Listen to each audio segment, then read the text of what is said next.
जो मतदार राजा आहे त्या मतदार राजाला हे सांगितलं पाहिजे, जे काही उद्धवचा आणि राजचा जो काही जाहीरनामा आहे तो कायदेशीर दृष्ट्या भूलभुलैया आहे, तो कायदेशीर। वंदे मातरम, जय श्रीराम, जय भारत का संविधान। आज आपल्या समक्ष येण्यामागे एक महत्वाचा उद्देश हा आहे, निवडणूक आणि निवडणूक प्रणाली ही या देशाची बेसिक पिलर आहे, डेमोक्रेसीची बेसिक पिलर आहे। ह्यामध्ये जे नियम, ज्या आचारसंहिता दिलेल्या आहेत त्या आचारसंहितेला कुणीही बायपास करू शकत नाही किंवा आपल्या बापाच्या घरचे कायदे असल्यासारखं वर्तन करू शकत नाही, किंबहुना कोणत्याही मतदाराला फसवणूक करून किंवा नियमांचा भंग करून किंवा त्याही पुढे जाऊन ज्या प्रकारे निवडणूक आचारसंहितेचा भंग करून कोणत्याही प्रकारे वर्तन राजकीय पक्षाला करता येत नाही, उमेदवारांना करता येत नाही, त्याचबरोबर त्यांच्या प्रचारकांना करता येत नाही। हे साधं सोपं जे आहे नियमावलीचा भाग आहे, भारतीय संविधानातून निर्माण झालेल्या जो ऍक्ट आहे त्या ऍक्टचा भाग आहे, पीपल्स रिप्रेझेंटेशन ऍक्ट। त्याचबरोबर माननीय सर्वोच्च न्यायालयाचे काही नियम आहेत, त्या नियमाच्या आधारे आम्ही ही पत्रकार परिषद आपल्या समक्ष येऊन घेत आहोत। मुद्दा असा आहे की उभाटा नावाचा उद्धवचा पक्ष आणि महाराष्ट्र नवनिर्माण सेना नावाचा राज ठाकरेचा पक्ष यांनी एक जाहीरनामा जाहीर केला। तो जाहीरनामा अशा प्रकारे जाहीर करण्यात आला की तो नियमांमध्ये, आचारसंहितेमध्ये बसत नाही। मग जे गोष्टी नियमात बसत नाहीत, आचारसंहितेत बसत नाहीत, जे भारतीय न्यायव्यवस्थेने घालून दिलेल्या बंधनाच्या पलीकडे, अशा जाहीरनाम्याला कुठेतरी पायबंद केला पाहिजे आणि जो मतदार राजा आहे त्या मतदार राजाला हे सांगितलं पाहिजे, जे काही उद्धवचा आणि राजचा जो काही जाहीरनामा आहे तो कायदेशीर दृष्ट्या भूलभुलैया आहे, तो कायदेशीर दृष्ट्या फसवणूक ठरणार आहे।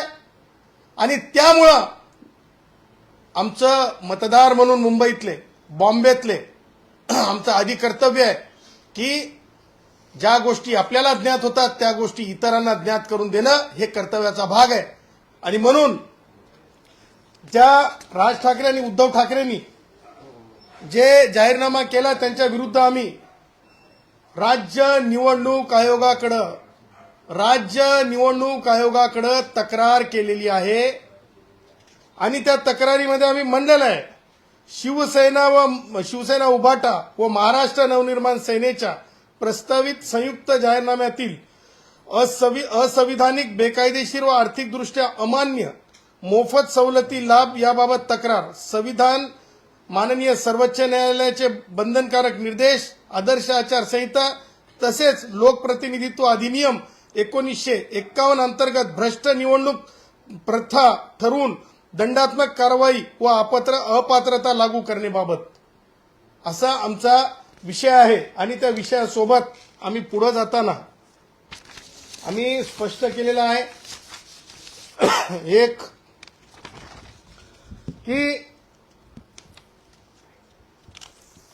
700 चौरस फुटाच्या घरांना मालमत्ता कर माफी, 700 चौरस फुटाच्या घरांना मालमत्ता कर माफी आणि त्याचबरोबर मोफत पार्किंग। आणि त्याचबरोबर पहिला मुद्दा घेतो, 700 चौरस फुटाचं घर माफी। मला एक समजत नाही, स्वतःला किती मतं मिळतील ही प्रत्येकाला आपली अवकात माहीत असते, परंतु जे आपल्या अवकातीत नाही ते सुद्धा बोलून दाखवून लोकांना भूलभुलैया करण्यासाठी, कायद्याचा भंग करण्यासाठी आमिष दाखवण्यासाठी अशा प्रकारे 700 चौरस फूट घरांना मालमत्ता कर माफी हे देता येणार नाही, हे दिलं जाऊ शकत नाही. हे माननीय सुप्रीम कोर्टाचा आधार देणार आहोत आम्ही. यानंतर मी तुम्हाला सुप्रीम कोर्टचा नियम वाचून दाखवणार आहे. त्या निर्णयाला आपण भारतीय संविधानाच्या आर्टिकल 144 खाली कायदा म्हणतो. त्यानंतर महापालिकेच्या पार्किंग मोफत, मेंटेनन्स कोण करणार? तिकडं पोलो खेळ खेळत करणार की तिकडं कोणाचं तरी रेखाटलेलं चित्र त्याच्यातून येणाऱ्यातून करणार? आपल्याला तर सवय नाही देऊन, आपल्याला तर नुसतं घेऊन टन टन टन टन टोल टोल करून आपल्याला घेऊनच माहिती आहे, देऊन कुठं माहिती आहे आपल्याला. आणि त्या पुढे जाऊन एक मुद्दा जो उपस्थित आम्ही करत आहोत, फक्त मराठी भाषिकांसाठी ज्या प्रकारे परवडणारी घरं म्हणलेत त्यांनी, असं वर्तन कायदाबाह्य आहे. कारण महापालिकेच्या कोणत्याच अधिनियमामध्ये राज ठाकरे, तुम में अगर सचमुच कानूनी अक्कल है, उद्धव ठाकरे अगर सचमुच तुम में कानूनी अक्कल है तो सामने आ जाए और बोले कि ये कर सकते हैं करके. कारण लक्षात ठेवा, जेंडर डिस्क्रिमिनेशन, लँग्विस्टिक डिस्क्रिमिनेशन हे करता येत नाही. कारण महापालिकेचा महापौर जेव्हा जनरल पोस्ट असते तेव्हा ते जेंडर न्यूट्रल असते. ते कळावं लागेल राज ठाकरेला, जेंडर न्यूट्रल. त्याच्यानंतर भाषा ही जेंडर न्यूट्रल आहे. काय नियम आहेत राज ठाकरे? ऐका, सुनावतो. राज ठाकरेच्या पिलावळांना सुनावतो. नियम काय आहे? नियम आहे की तुम्ही भारतीय नागरिक असले पाहिजे. नियम काय? तुमचं मतदार यादीमध्ये नाव असलं पाहिजे उमेदवार होण्यासाठी. नियम काय? तर तुमचं महापालिकेचा कर नसला पाहिजे. हे नियम आहेत, सर्वसाधारण नियम. आता ह्या नियमाच्या व्यतिरिक्त कोणाच्या बापाच्या घरचे ऍड केलेले नियम असू शकत नाहीत. कोणाच्या बापाच्या घरचा कायदा नाहीये. महापालिका कोणाच्या बापाच्या घरची नाहीये. हिमतीनं सांगतो,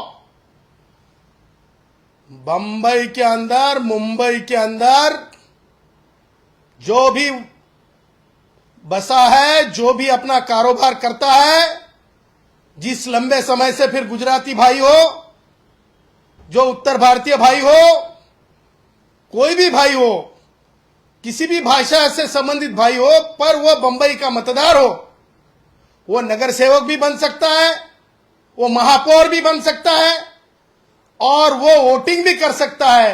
और उसको अगर से तुम कोई योजना लाती है सरकार, तो या तो महापालिका या तो कोई भी पॉलिटिकल पार्टी ये नहीं कह सकती कि तुम मराठी भाषिक नहीं है इसलिए हम तुमको घर नहीं देंगे.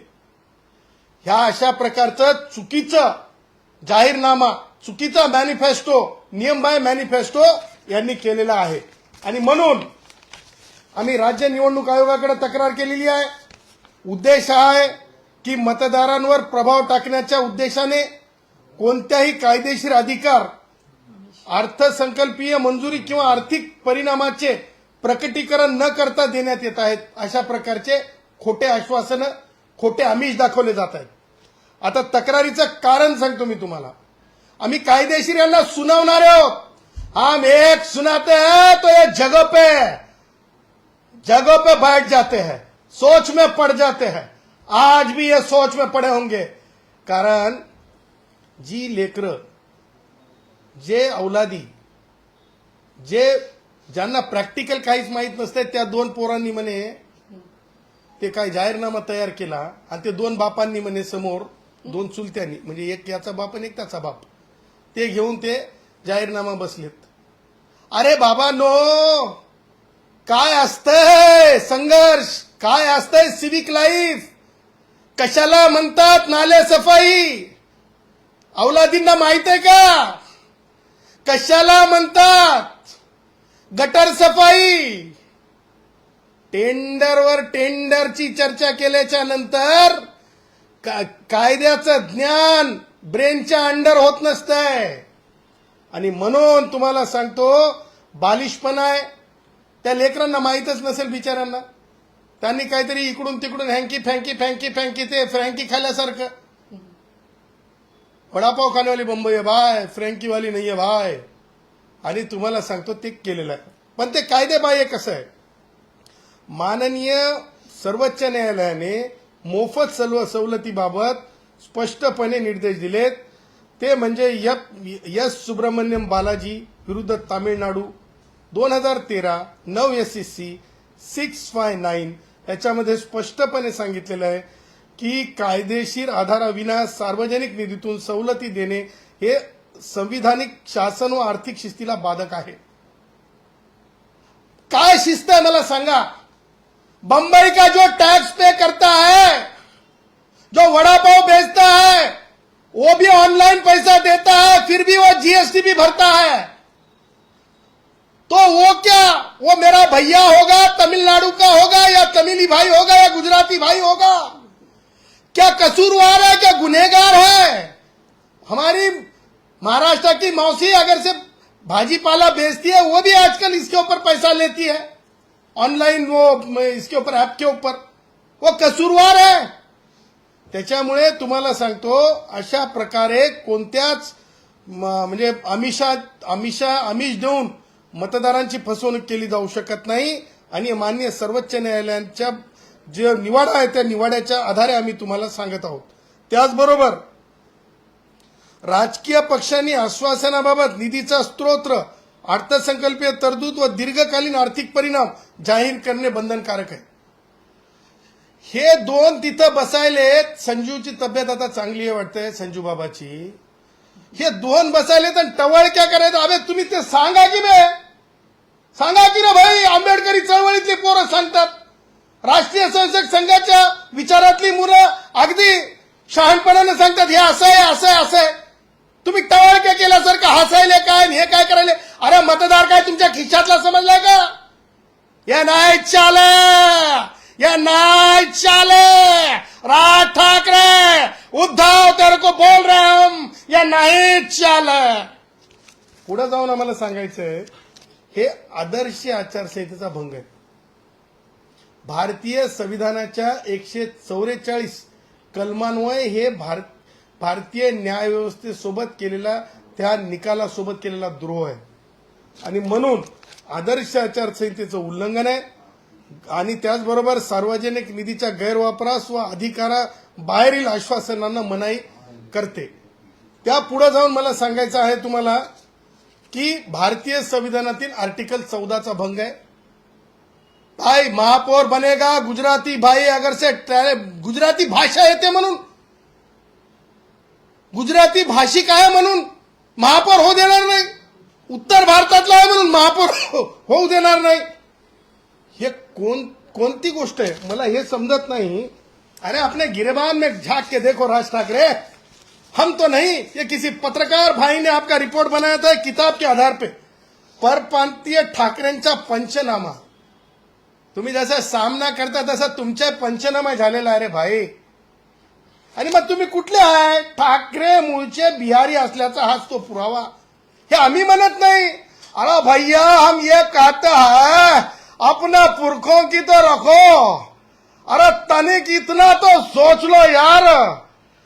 अरे काहे ये सब फालतूगिरी करते हो. इंसान में काहे लाइन गिराते हो. हम ये कहना चाहते हैं कि किसी भी हालत में कोणत्याही परप्रांतीय भाषिक म्हणून मला सांगा. त्यांनी राज ठाकरेंनी एक उदाहरण दिलं, त्या उदाहरणाकडे आता जातो.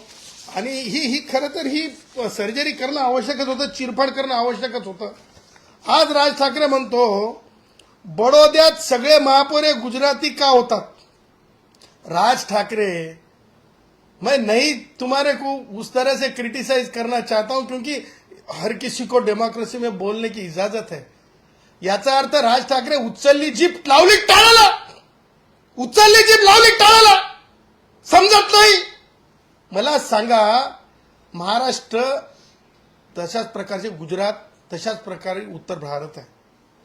तिथं हिंदी भाषा बोलणाऱ्यांमध्ये ही सार्वत्रिक सार्वजनिक भाषा असते. त्यासोबत मग भोजपुरी आहे आमची, त्यासोबत वेगवेगळ्या भाषा आहेत, रिजनल लँग्वेजेस आहेत आमच्या उत्तर भारतामध्ये सुद्धा. गुजरातमध्ये कच्छ भाषा आहे, गुजरातमध्ये गुजराती भाषा आहे.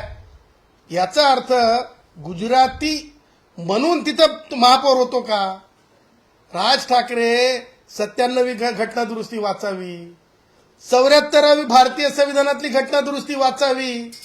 त्याचबरोबर राज ठाकरे त्या पुढे जाऊन आपण काय कायदा म्हणतो निवडणूक आचारसंहितेच्या बाबतीत तो वाचावा.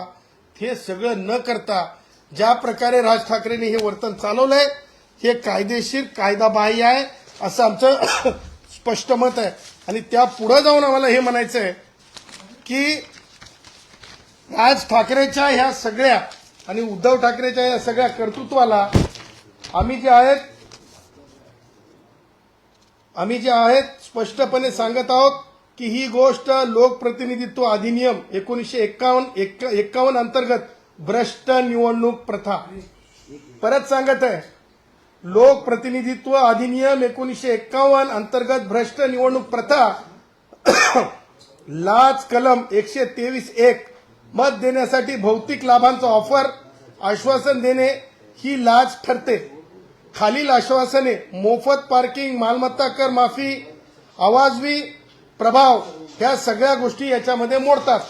आणि म्हणून आम्ही स्पष्टपणे सांगत आहोत की ह्यांच्या विरुद्ध जे आहे तातडीनं मुक्त व निष्पक्ष निवडणूक आवश्यक आहे, इतर आदेश पारित व्हावेत.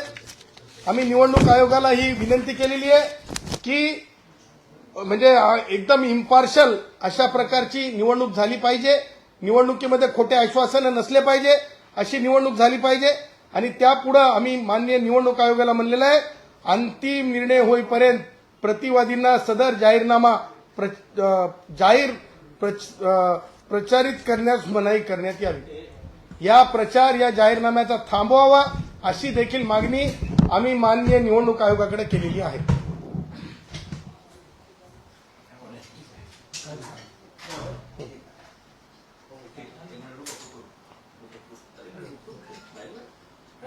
भाई क्या हुआ?